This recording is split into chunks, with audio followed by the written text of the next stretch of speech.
Welcome to Democratic Television, a program of the Santa Clara County Democratic Party that brings insights, perspectives, and attitudes of our always thoughtful Democratic guests. Today we're joined by State Senator Jerry Hill.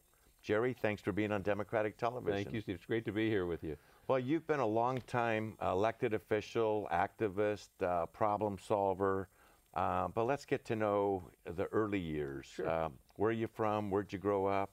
Where'd you go to school? Well, I grew up in San Francisco. I was born there and raised there. And my dad was kind of interesting because in our neighborhood, he was almost looked upon as the mayor of Hearst Avenue. We lived on Hearst Avenue in San Francisco. People would go to him if they had a problem, if they had a complaint, if they had an issue with the city or something wasn't right, and he was the guy that would tackle it, get behind it, and try to solve the problem. And so that's really, I think, where I got kind of interested in problem solving or taking on Big Brother or government sometimes when it's not doing what it should be doing. Well, I think I probably would have gone to your dad if I were in the neighborhood too. Yeah, he was pretty good. He always worked hard and didn't mind ruffling feathers if he had the opportunity. So well, that's good. It sounds like father, like son. Well, I try to sometimes. But we'll get back to that. So you went to Balboa High School? Went to Balboa High School, and one of the things, actually Balboa was kind of a deciding, high school for me was very important. One, I had the greatest civics teacher in the world. He really made government relevant and looking at the different types of government, what you learn in civics.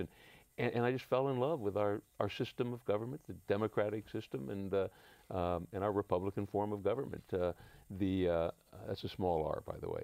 And so it was really exciting to do that, learn and to play with it. But one of the things that really, and something that I've carried with me, is in high school I played football. Enjoyed football and junior varsity and varsity, and she was the captain of the football team at the end of the day. But one of the things that was frightening was in football, and in the Indian summers we had in September. Oh, sure. It gets hot and warm.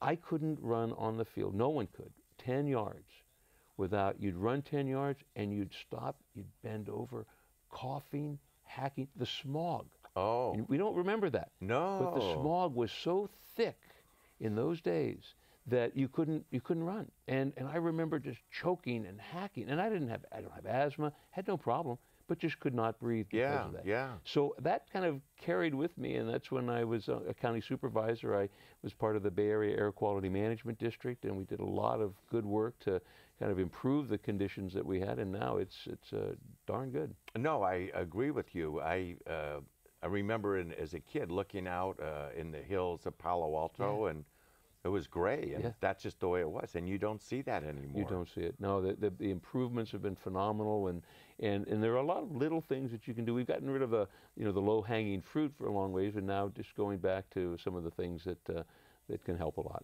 Yeah. So public schools in San Francisco. Public schools throughout in San Francisco. Graduated from high school, went to Berkeley. Interestingly, I went to Berkeley for the first year, and at the end of that first year, I was asked to pursue my educational career elsewhere. And so I went to the College of San Mateo for a year. Oh. And I just didn't have good study habits at the time. Not that I was partying. I didn't really do that. I worked hard, but I just didn't know how to do it. Yeah. And didn't have to in high school where I was. So I went to the College of San Mateo for a year. Went back, petitioned to get back in and on probation, and finished the last couple of years and did quite well and graduated in 1969. Went to San Francisco State, have a teaching credential for secondary education. Really wanted to help and teach school, but never really went into teaching. My father had started a business when I was in high school. I worked in the business after school, weekends, summers, and so it became part of my life. And I learned the trade that we were working, and so what happened was when it got time for me to go out and get a real job in teaching or something, I felt guilty leaving my dad. It was just the two of us. And I said if I left, he'd be on his own, and that would be a struggle. And so I just stayed with him, and still have that business today, which is worked out nicely, but I missed not being in the classroom. So every chance I get now to go into a classroom and teach a class someplace, which I've done often, I enjoy it. And you've been a professor and Did at done other things? Notre Dame de Namur University in Belmont. Taught some master's classes in public policy. It was great. Okay, so we have you as a businessman and a homeowner, not in San Francisco. No, You moved we down moved the peninsula a little bit. And then I became the president of my neighborhood homeowners association. Nobody else wanted the job, and so I got stuck with it. Yeah. And I thought that would be fine. But I've always had an interest, obviously, in government. Always had an interest in how things worked and knowing what's going on. I always wanted to have a good relevance there with that. So became the president of our neighborhood homeowners association, and all of a sudden there was an issue that was of concern to the neighborhood, a land use issue. So I galvanized the neighborhood. We stormed City Hall, 250 of us, and I was their representative and spoke. And one of the things that really bothered me, here I had this, I don't say naive, but this perception of how government is supposed to be. Yeah. And we prevailed there, but one of the council members was quite rude. She was quite rude and I thought arrogant and dismissive. And I'm thinking, that's not the way it's supposed to be. She works for us. Right. And so after that, and the city had some other challenges in terms of land use. Myself and a dozen other people wrote an initiative to change the general plan of the city of San Mateo. We wrote the initiative, qualified it for the ballot, and then myself and another person ran for the city council on that initiative, and we unseated two incumbents, and including the one that was rude, rude, inappropriate. Yeah, I thought so. And so I was on the city council in San Mateo for 7 years, mayor as one, and one of the issues that was really close to my heart at the time was, and still is tobacco use by minors. Yeah. We had in San Mateo one of the first local ordinances when I was mayor that we established that prohibited smoking in bars, restaurants, and the workplace, that was before. Absolutely. And we had one of the first ones in the state, and then I worked hard to try and work with the state to kind of preempt and do it at the state level rather than locally. And it was a tough one at the time. As you know, people smoked, and businesses, restaurants were not very happy with what we were strong doing. lobbying interests and very saying, much so. Get out of here, people come here freely, and you said, well, they need to breathe freely too. Exactly, so we did that, and so continued from that point on. And one of the things that has always bothered me is, I look at children and kids, people when they're 28, 29, 30, you don't wake up in the morning and say, I think I'm going to take up smoking today. I mean, that never happens, right? They get you when you're young. Joe Camel and all of the influences and the ability to continue to buy tobacco as minors. The state law, we had a bill last year in the assembly when I was there that I authored that changed the penalty and the punishment for those retailers who sell tobacco to minors. The way it was previously, you could almost get away with it forever with small fines, and you could never lose your ability or license to sell tobacco. You could just pay money. It became a cost of doing business. So really no need to card kids and all that kind of thing. Really, I mean, in the end of the day, no. And the rate locally was about 25%, when they'd had sting operations where children would go in. So the bill I had now, they can lose their license if they sell to minors in a number of times. To try to make it as tight as it is with the alcoholic, the ABC with selling alcohol to minors. They don't fool around with that. Well, good for you. So that's always been a real priority for me. Good for you. And work with kids now that, in fact, it was their idea to move in that direction. The Youth Leadership Institute is a good group that I meet with regularly, and they kind of inspire me to do more, especially for kids. Yeah. So, city council member, mayor, board of supervisors. I was elected to the board of supervisors and served for 10 years. I was very fortunate, had a great time in that. That's probably one of the best positions that you could have because you're close to people and you can do a lot. It helped a lot of people. One of the issues that was so important to me, San Mateo County did not have a homeless shelter, a year-round homeless shelter. We had an armory, the National Guard Armory in San Mateo was used during the winter months. Cold weather, Cold weather shelter, but nothing else. I'm thinking, when you're homeless, you're not just homeless during that period of time in the winter. You could be homeless the rest of the year, and it gets pretty cold and rainy, and it's just, so I worked hard, and I was able to, that was my initiative, and tonight and every night in the city of South San Francisco, there are 90 individuals who are living in a homeless shelter. Wow. And with some substance abuse and mental health work and treatment as well. So I'm very proud of that and happy that we were able to do that. And that's 12 months out of the year now, not just 11 months. So, I mean, that's a big leap. I can see it as a natural progression going from counsel to supervisor, but one is not even part-time. You're pretty much volunteering, and supervisor's full-time, much greater expectation of you and your commitments of resources and energy. Yeah, you know, it really is. And I was able to do that because I had the business that, and we have great people who are running it, and so I could step aside from it, and that made it happen, which allows me to do the things that I really enjoy doing. I love to solve problems and make life better for people. Well, so that I think is the essence of what a supervisor does, because you're dealing with health care, the hospital system, processes of incarceration for people that aren't doing well.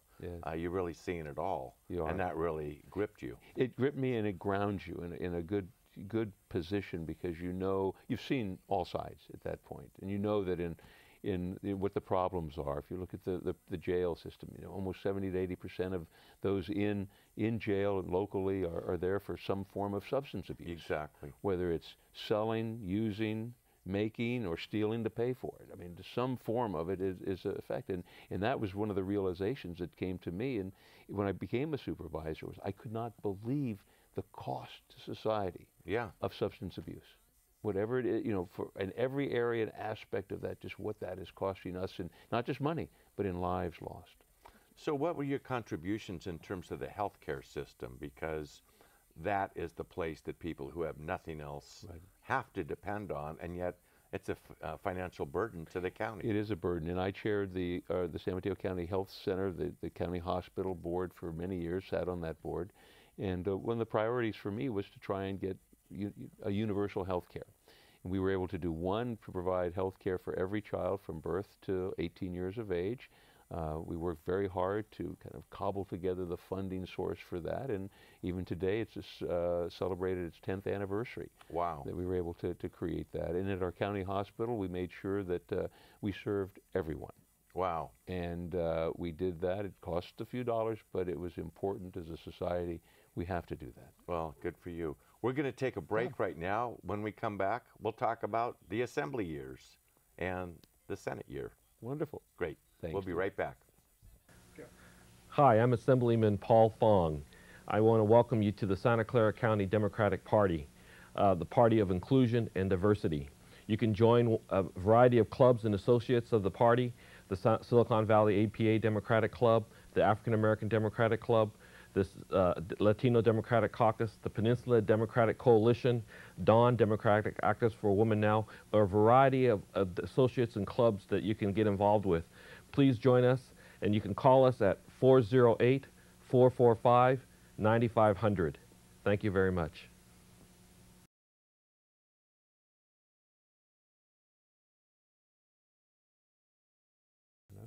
Welcome back to Democratic Television and our guest, State Senator Jerry Hill. Jerry, I'm interested in learning more about your career in the Assembly and, of course, now your work in the State Senate. But I do have to ask you about an incident that I read in the paper. Apparently somebody tried to break into your house, and they didn't realize that you have a black belt in martial arts. Not that that was the issue, but apparently you were able to subdue this young, apparently troubled man. And why don't you share that story with us, because I think it tells us a lot about you. Well, it's very nice. It was about 11 years ago, and I was home. It was a Saturday morning, and I looked at. We have a detached garage at our home, so it was right next to the house. And I looked at. I was going to the garage, opened the garage door, and was walking out, and I looked to the side, and I saw total destruction. I saw the downspouts torn off the house. I saw furniture thrown upside down. I saw just like vandalism.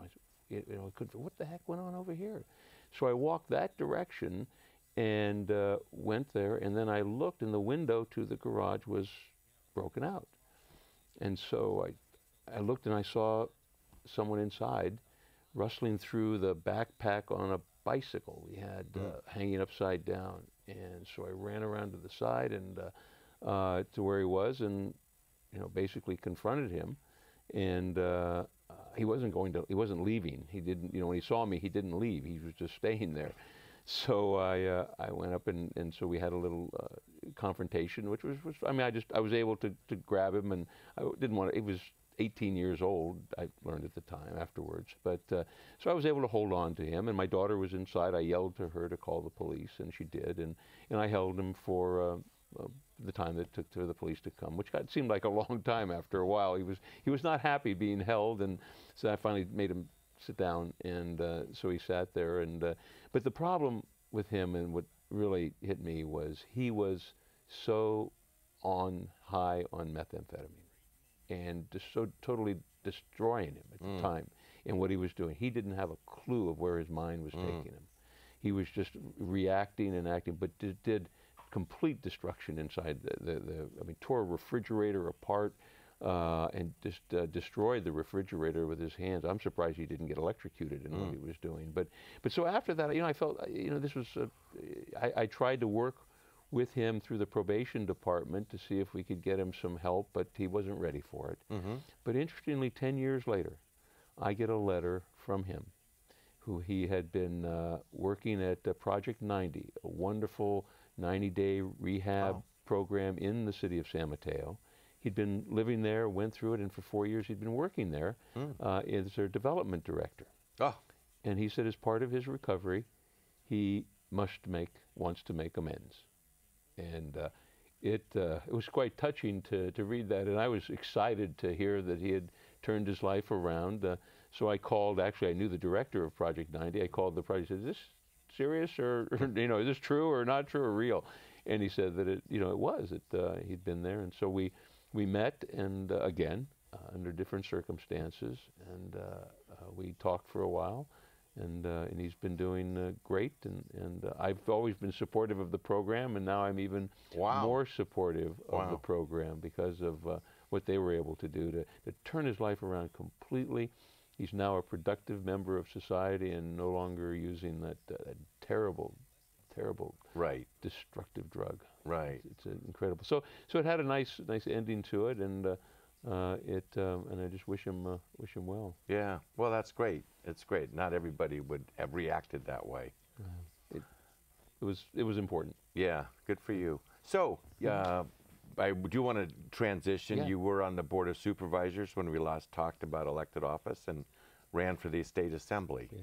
What was the motivation there? Well, and it's funny. In every, I've had a number of positions in government, but I never been in one and looked at, well, what am I going to do next? I always kind of embrace the one I have, and that may be the last position, and it may not be. Yeah. And it's just circumstances have worked out. There was an open seat in the assembly, and so I'd like to do that. I think I could contribute something, and so I was elected in 2008, and then after that, it was doing some of the work that I thought was important to help our citizens and constituents to improve their lives, and then something really happened that changed my course, and that was the PG&E gas pipeline explosion in the city of San Bruno.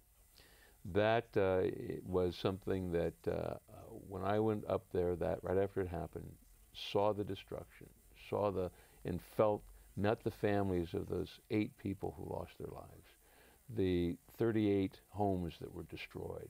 And, it was a battle zone. So, in short, what happened? Because it made national news for days. Yes. It was unprecedented. Well, what happened was a gas transmission line under the street. It was put in there in 1956, and the welds across the top of the pipe. It was done. The pipe was made this way, and it had a longitudinal weld along the top. The welds were deficient. They weren't done properly. And the problem with that was that no one tested that pipe. They never tested it in the proper way. And The other part that we found is that the regulator who's responsible to make sure that that pipe was tested and was safe failed in their job. And that's what we've learned, and I've committed the last 2 years and continue, I've got legislation this year to change that system so that we have a safe utility, and whether it's here or in Southern California, that we can rely, know that the pipe under our street is safe. And secondly, which is probably more important, is to make sure that we have a regulator in place, because I'm not going to be here forever to do that, and someone else may not, and it's not our job. That's why we have a regulatory agency. That's why the California Public Utilities Commission is held to that standard, and they failed us. They were complacent in what they were doing. They were basically, I looked at it, they were in bed with the utilities and did nothing. And the utilities, and I'm expecting to see in the near future the criminal indictments coming down against PG&E for what happened. They clearly were criminally culpable and responsible for this. They neglected the system. They knew there was a problem there and didn't do anything about it. Now, was that an anomaly, something that just happened in San Bruno? Because I know they later came out and said there may have been other areas that many other areas, because vulnerable. They didn't test. They didn't know, and the record They didn't do any testing. They did. The type of testing that they did was the type of testing that was inefficient, ineffective, and cheap, so they could save the money. But we had down in Cupertino a gas line exploded because of an aldelay. It's called aldelay is a plastic pipe. This is the distribution line that comes from the street into a condominium, a townhouse actually, because they didn't adhere to recommendations from the National Transportation Safety Board in the 1990s to check, replace, and repair this pipe, and they didn't follow, and the Public Utilities Commission did not adhere to the recommendation. Legislation I had last year requires them now to do that. But that pipe was cracked and broken, which they knew for many years could happen, and the gas went in, followed the pipe up into the condominium, and it was ignited by the water heater in the garage and destroyed the townhouse. That happened here just 2 years ago as well. So there are a lot of areas with that. Now they're testing, now they're trying to play catch up, and they're doing a good job. They're working hard to do it, but only because of what happened, only because we lost 8 people's lives, and only because we're keeping their feet to the fire. Well, I know you were very involved in that, and you showed up every time there was an event, and I think you helped highlight the problem and the fault, and now are looking at a remedy so that it doesn't happen to anybody in California. I'm sure across the nation the utilities are thinking about what they did, and they don't want their own Jerry Hills on them. No, I don't think so. But we've really been able to, I think, set the bar a lot higher and make them accountable, and especially the Public Utilities Commission, because it's their job, their responsibility, and they neglected that. Yeah. Well, good for you. Thank you. Thank you. So, not to run through too quickly your time in the Assembly, you rose to a leadership role in the Assembly, which means your peers thought, you know, this is the person that can play a strong leadership role with us. Well, I chaired the Democratic caucus in the Assembly, which gave me a leadership role with the Speaker, and we did a lot in leadership meetings and tried to kind of create and carve that path for the majority in the Assembly, and it was a lot of fun, and worked with a great leader, John Perez. The Speaker is outstanding. Yeah. One of the brightest people I've ever met. Yeah. He's been great. That's encouraging, especially since we in California have so many issues to try to overcome. We have supermajorities at this point, but you still have to work with, you know, what you have, and there's got to be a lot of hard work there. Right. No, there really is, but we were able to do, I think, a number of things that kind of moved the bar, even with the challenges and the budget restraints and problems that we had over the last 4 years. Now with the Senate, which is, you know, and I've been fortunate. I'm now the Democratic Caucus Chair of the Senate, which was a nice position to have and be part of the President Pro Tem's leadership. And we're looking at, with that 2/3 majority, to be responsible with it.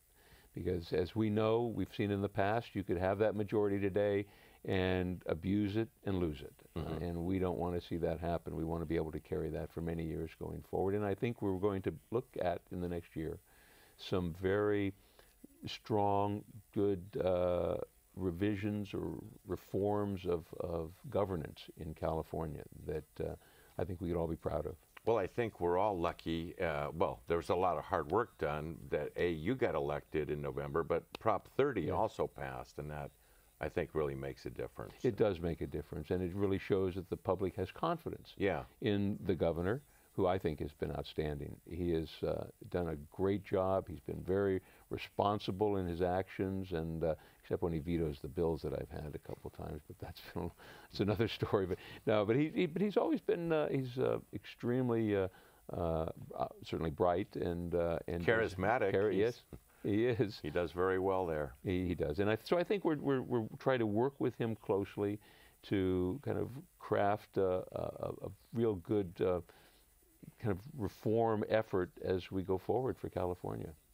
Well, I think your election to the state senate is a good sign. You'll have up to 8 years there if you so choose, with your background, your educational background in education, your on-the-ground experience in local government and the assembly. Good things can happen.